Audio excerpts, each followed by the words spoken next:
वो wrong number नहीं था। तू पागल है क्या? तेरे कहने का क्या मतलब है कि तेरे जीजू ने मेरा नाम सुना और जानबूझ के कह दिया कि रॉन्ग नंबर है और फोन काट दिया? मेरे पास खुद अमेरिका में बहुत पैसा है। तुम्हारे पास अमेरिका में क्या है और क्या नहीं, मैं ये सब कुछ जानती हूँ।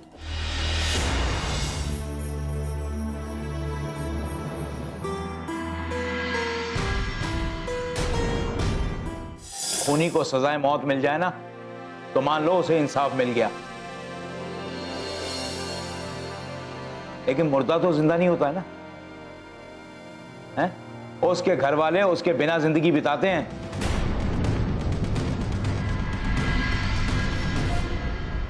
जो बात तुम कह रहे हो बलदेव वो ठीक है, लेकिन ये हल नहीं है। हल वही है जो मैंने तुम्हें कहा था। नहीं, हल वो भी नहीं है, बल्कि इस बात का कोई हल ही नहीं है। हम खामा का झूठ बोल रहे हैं, लेकिन सच्चाई यही है कि सिमरन या तो ईशान से शादी करेगी या फिर ऊपर वाला ही जानता है। ऐसा कैसे हो सकता है बलदेव? हमें तो उसे संभालना है ना। अरजीत, तुम बताओ ना, तुमने भी तो कोशिश की थी सिमरन से बात करने की। सिमरन ईशान के नाम की दीवानी है। आप अगर उसे पत्थर में ईशान लिख के अगर बोलेंगे ना कि ईशान पत्थर हो गया तो भी वो मान जाएगी, लेकिन आप अगर उसे कहेंगे दूसरी शादी करने के लिए तो कभी नहीं मानेगी। यह असंभव है। लेकिन ये संभव करना होगा ना भाभी जी। क्या आप संभव कर सकते हैं? ईशान सिमरन से शादी कर ले? नहीं ना। इसी तरह यह भी संभव नहीं है कि सिमरन ईशान के अलावा किसी और से शादी कर ले। कभी नहीं। लेकिन भाभी जी, करें तो क्या करें? बस इतना बता दीजिए, क्या ईशान सिमरन से किसी भी हालत में शादी कर पाएगा? अब बताइए, मैं इसका क्या जवाब दूं? या तो हां या ना। अगर हां है तो हम खुशी खुशी शादी की तैयारियां शुरू करते हैं, और अगर ना है तो हमें खुद नहीं पता कि क्या होगा, लेकिन इसका तुम पर बहुत बुरा परिणाम हो सकता है। लेकिन जो भी होगा उससे तुम बच नहीं सकते।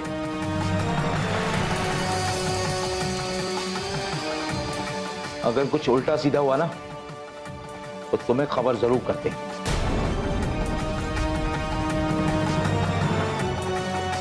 भाई साहब, आपके सामने झोली फैलाकर भीख मांगती हूँ, आप मेरी सिमरन की जिंदगी बचा लीजिए। नहीं हरजीत, नहीं। हमारे बीच क्या फैसला हुआ था कि हम वीरू पर किसी भी तरह की जबरदस्ती नहीं करेंगे। उसका जो भी फैसला होगा ना वो सुनकर वापस चले जाएंगे। अगर इनका फैसला से सिमरन की मौत है तो फिर मैं तो रोऊंगी ना।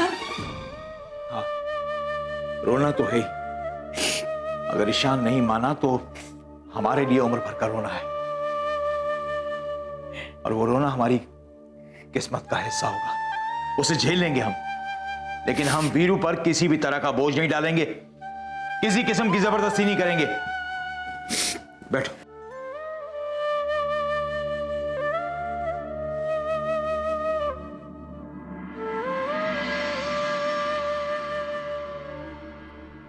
वीरू, सिर्फ ये बता दे कि सिमरन की शादी ईशान के साथ होगी या नहीं। देख बलदेव, बात यह है कि शादी होगी या नहीं।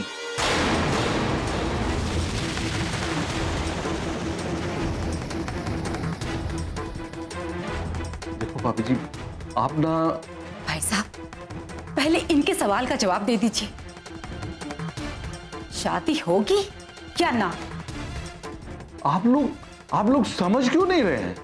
हम सब समझते हैं, सिर्फ तुम्हारे मुंह से सुनना चाहते हैं ताकि ये रिश्ता आसानी से तोड़ सके।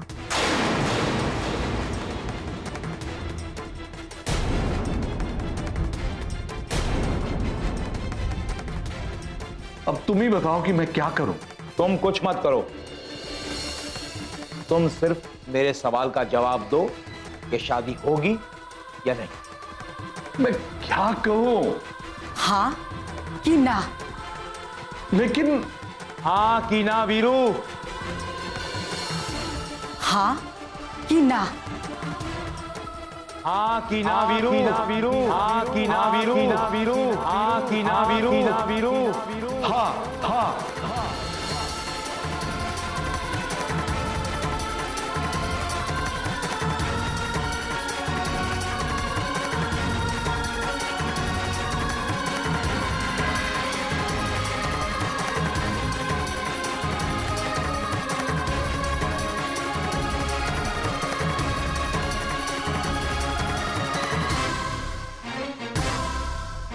वीरू, और जो तूने अभी अभी कहा ना, एक बार फिर दोहरा दे। भाई साहब, मेरी सांसें इसी पे टिके हुए थे। आपने जो कहा वो सच है ना? हाँ भाभी जी, हाँ।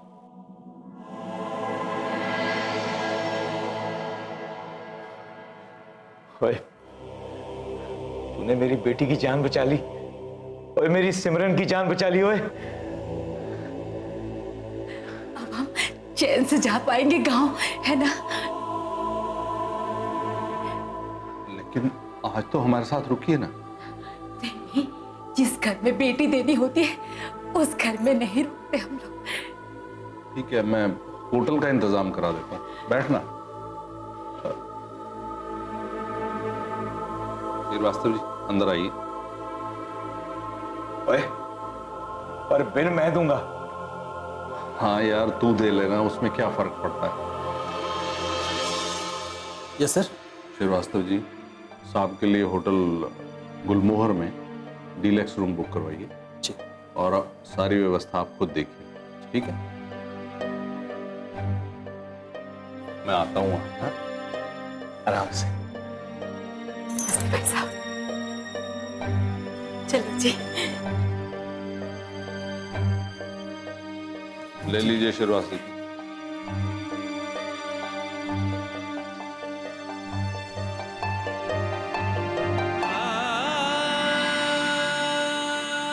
हाँ तो कह दिए, लेकिन ये होगा कैसे? होगा कैसे? होगा कैसे?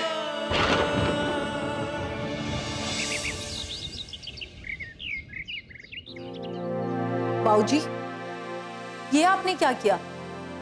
आपने बलदेव अंकल से प्रॉमिस कर दिया कि आप सिमरन की शादी ईशान से करेंगे, जबकि आप जानते हैं ये संभव नहीं है। मैं क्या करता बेटा, उसने तो मुझे बहस करने का मौका ही नहीं दिया। उसका एटीट्यूड ये था कि या तो शादी शान से होगी या फिर हमारा रिश्ता हमेशा हमेशा के लिए टूट जाएगा।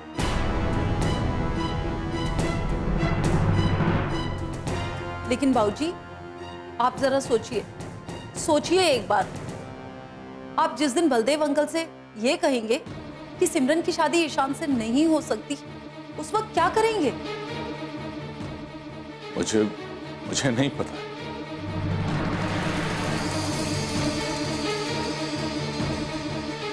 मुझे मालूम है उस दिन क्या होगा। उस दिन जिस रिश्ते को बचाने के लिए आज यहाँ करके आए हैं, उस दिन वो रिश्ता हमेशा के लिए खत्म हो जाएगा। तो मैं क्या करता? बलदेव ने मुझे कहा कि सिमरन और रणबीर के रिश्ते की बात जो हमने की है उसे अमल में लाना मुश्किल है। सिमरन से बात करना तो दूर, उससे बात छेड़ी भी नहीं जा सकती।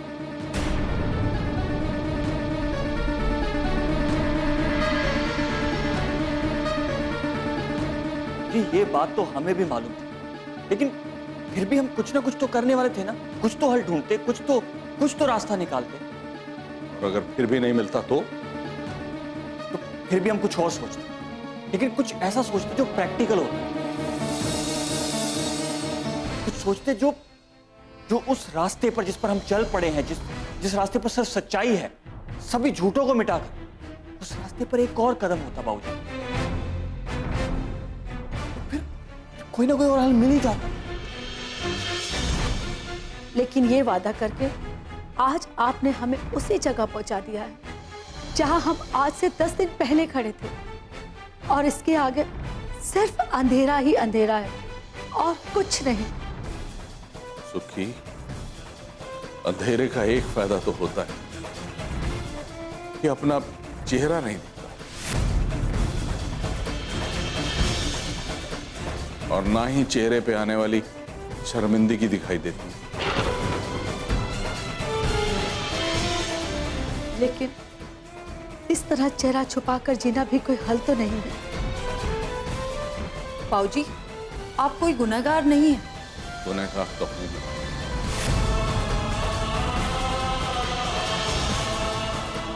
गुनहगार तो मैं हूं, और इसकी सजा इस जन्म में नहीं, पता नहीं कितने जन्म तक मिलेगी।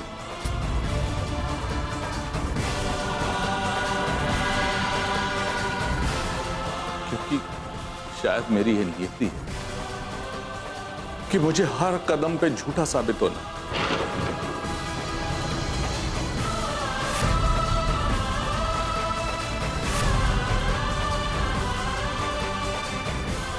क्योंकि मेरी ये नियति है कि हर कदम पे मुझे धोखेबाज साबित होना है।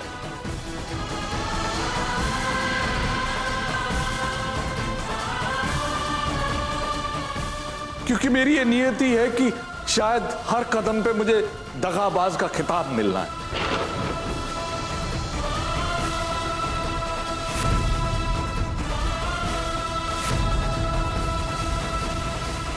नहीं बाबूजी, आप ऐसे कुछ भी नहीं है। अगर आप ऐसे होते तो आज आप यहाँ ऐसे आंसू नहीं बहा रहे होते, बल्कि चैन की नींद सो रहे होते।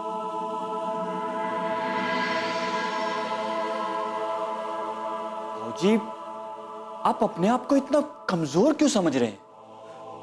तो मैं क्या करूं बेटा, क्या करूं, क्या करूं?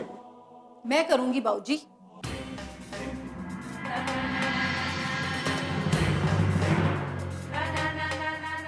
अब जो कुछ भी करना है वो मैं खुद करूंगी। तू क्या करेगी पुत्र? मैं बलदेव अंकल से मिलूंगी।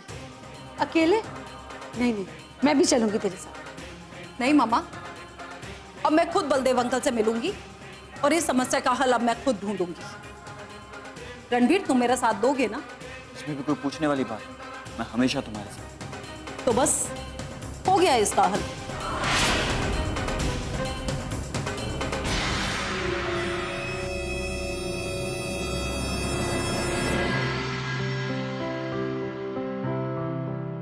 Good morning sir.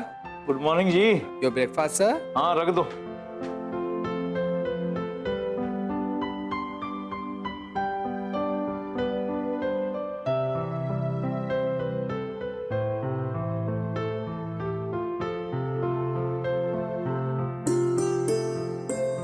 हाँ भाई हरजीत, नाश्ता करते हैं।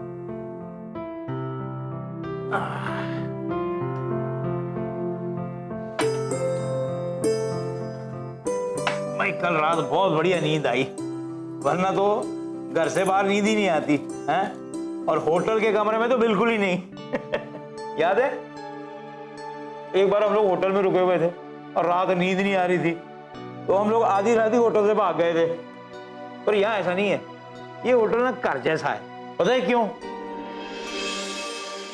वो इसलिए कि यहाँ हमारे वीरू का प्यार है, और जिसने हमें रोका हुआ है। हेलो, ओ ब्याह के सपने देख रही हो? न जाने मुझे क्यों बहुत डर लग रहा है जी। लगता नहीं है जितनी आसानी से बीरेंद्र भाई साहब मान गए हैं ना, उतनी आसानी से सब कुछ हो पाएगा। ओहो, क्यों तू बदशुगनी वाली बात सोच रही है? हैं? वीरू ने आज तक कभी कोई ऐसी बात की है जिसे वो निभा ना सका हो? क्यों? बचपन का वादा क्या निभाया उन्होंने अभी तक? और निभा तो रहा है ना, कल मान तो गया है। अगर नहीं माना होता तो हम रात वापस नहीं चले गए होते। सब कुछ सही है, आप भी सही कह रहे हो, पर पता नहीं मुझे क्यों लग रहा है कहीं ना कहीं कुछ अड़चन जरूर है। ओ बस कर, अब ना दुख के दिन बीत गए और खुशियों की घड़ी आई है। अब फिक्र की कोई बात नहीं है।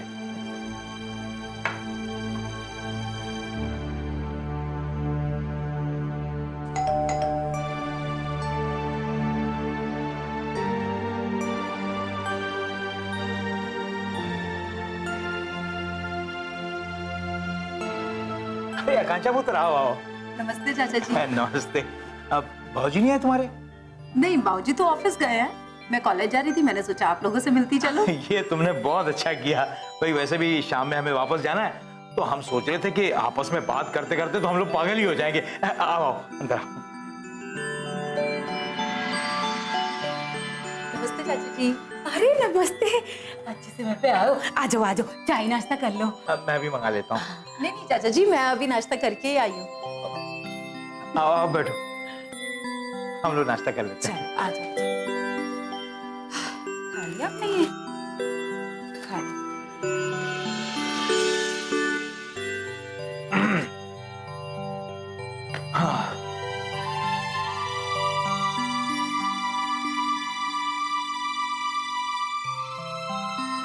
हाँ पुत्र। आप लोग मिले थे चाचा जी बाबूजी से ऑफिस में? हाँ पुत्र, भाई कल का दिन तो बहुत ही अच्छा था। हम तो ऑफिस ये सोचकर गए थे कि वीरू ना कहेगा, और उसने तो हाँ कर दी है? क्यों? जब हम लोग गांव में मिले थे तब ये तय हो गया था ना कि रणबीर से शादी होगी और सिमरन को मैं समझाऊंगी। हाँ पुत्र, एक दो बार हमने जिक्र छेड़ा, पर वो ईशान के अलावा और किसी का नाम सुनने को तैयार नहीं है। वो हमेशा उसे गुस्सा आ जाता था। हमें तो ऐसे लगता था जैसे हमने कोई पाप कर दिया हो। एक दो बार तो हरजीत ने भी उसे साथ में बैठ के समझाने की कोशिश की, पर वो समझना तो दूर, सुनने के लिए भी तैयार नहीं है। इसीलिए हमने सोचा जाके बीरेंद्र भाई साहब से बात करके देखते हैं। हमें डर लगने लगा था कि अगर हमने जबरदस्ती की तो सिमरन अपने आप को कुछ कर ना बैठे, और अगर रणबीर का नाम लिया तो हम लोग सिमरन को खो भी सकते थे। इसलिए पुत्र, इतना बड़ा फैसला लेने से पहले हमने सोचा कि एक बार वीरू से चलकर मिल लेते हैं, और आखिरी बार जो भी उसका फैसला होगा, हाँ या ना, वो सुन लेते हैं, और आगे सिमरन की किस्मत में जो लिखा होगा देखा जाएगा। लेकिन चाचा जी, मैंने कहा था ना कि मैं करूंगी इस सिचुएशन को हैंडल। कोई बात नहीं पुत्र, तुमने भी वही करना था जो हम लोग कर रहे थे, और उससे होना कुछ नहीं था, क्योंकि सिमरन ऐसे मोड़ पे खड़ी थी जहां उसे कुछ दिखाई नहीं दे रहा था सिवाय ईशान के। लेकिन चाचा जी, फिर भी हमें सिमरन को ये असलियत तो बतानी होगी ना। वो इस असलियत को सही तरीके से समझे, इसकी जिम्मेदारी हमारी है। चलो जो हुआ सो हुआ, पर अभी तो इसकी जरूरत नहीं है ना। जरूरत है चाचा जी।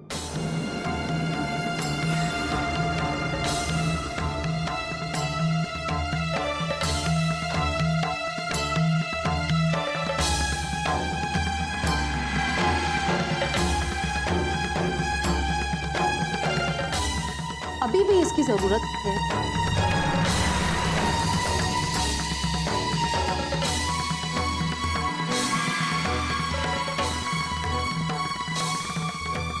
क्या जरूरत है पुत्र? तुम्हारे बाबूजी से बात हो गई है, और उन्होंने खुद कहा है कि सिमरन की शादी ईशान से ही होगी।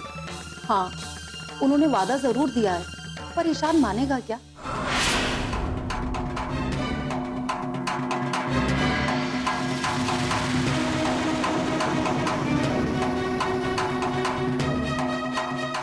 और क्यों नहीं मानेगा ईशान?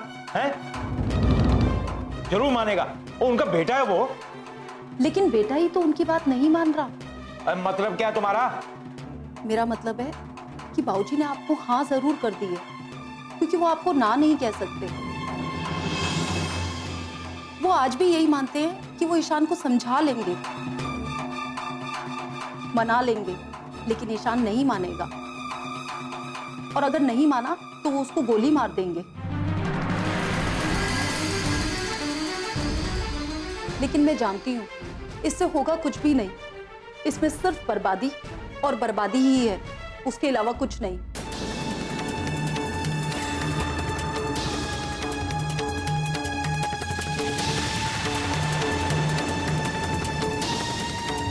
ईशान कभी नहीं मानेगा।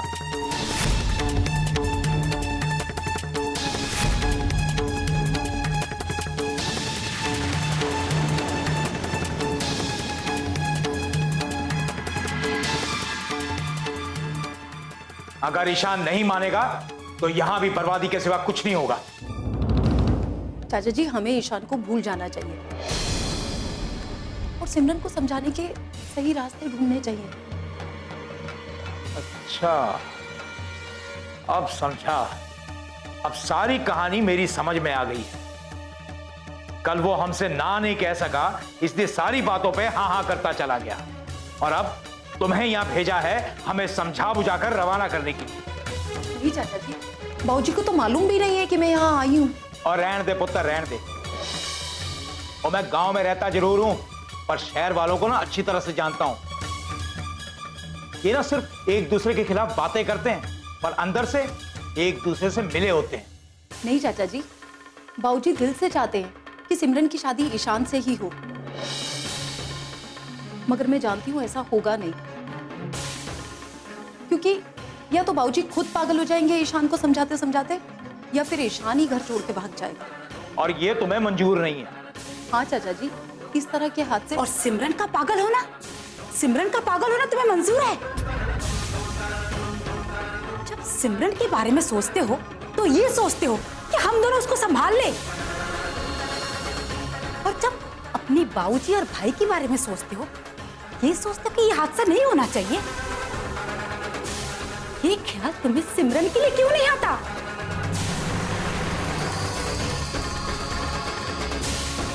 अगर बाबूजी ईशान को गोली मारकर जेल चले भी जाएं, तो भी चाची जी हमें सिमरन को हर हाल में संभालना ही होगा।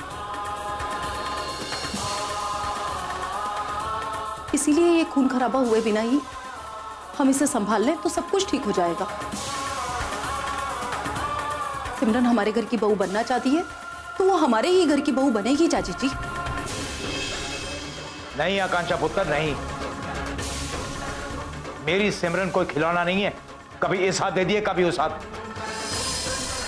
अब कुछ नहीं बदल सकता।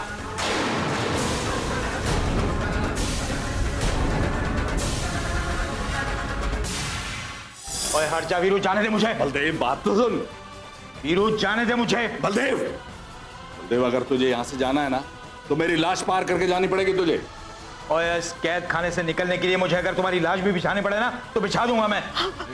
भाई साहब, आप ये क्या कह रहे हैं? वही कह रहा हूं जो कहने के लिए आप लोगों ने मजबूर किया है। नहीं भाई साहब, जी चुप ही रहो आप।